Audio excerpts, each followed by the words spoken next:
ৰহাত পথ দুৰ্ঘটনা গুৰুতৰভাৱে আহত এজন ৰহাত শনিবাৰে আবেলিৰ পৰা 4মান বজাত সংঘটিত হয় এক ভয়ংকৰ পথ দুৰ্ঘটনাৰ আহতজনক 108 এম্বুলেন্স সেৱাৰে নগাঁৱলৈ প্ৰেৰণ ৰহা থানাৰ অন্তৰ্গত দেৱাগুৰি চাৰিআলিত সংঘটিত হয় এই ভয়ংকৰ পথ দুৰ্ঘটনাটো নগাঁৱৰ দিশৰ পৰা গুৱাহাটী অভিমুখে অহা AS01 GM 5570 নম্বৰৰ ৰয়েল বুলেটৰ চালকজনক পাছফালৰ পৰা এখন তেলৰ টেংকাৰে খুন্দিওৱাৰ ফলতে গুৰুতৰভাৱে আহত হয়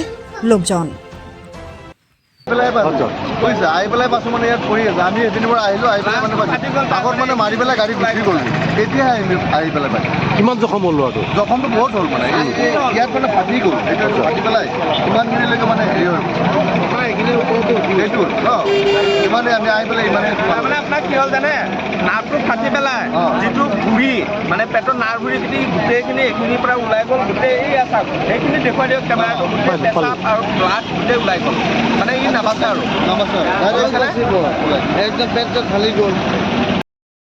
এইখিনিত আহি লৈ এখন চুপাৰ ৰৈ গ'ল মানুহ এটা নমাব লৈছে নে উঠাব লৈছে মানুহ এটা কিবা কৰিব লৈছে এইফালে আহি লৈ টেংকাৰ এটা মানে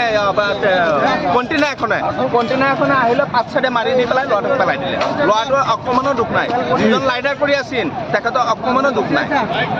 মানে কণ্ট্ৰল কৰিব পৰা নাই তেখেতেতো গাড়ী চলাই আহি আছে অহাৰ পাছতে এইখিনি মাৰি চুপাৰখনৰ পাছতে কণ্টেইনাৰখনে কণ্ট্ৰল কৰিব পৰা নাই কণ্টেইনাৰখনে মাৰি এনেকুৱা আৰু বাকীটো আপোনালোকে আৰু মানে ঠিক আছে অসমবাসীক দেখুৱাব আৰু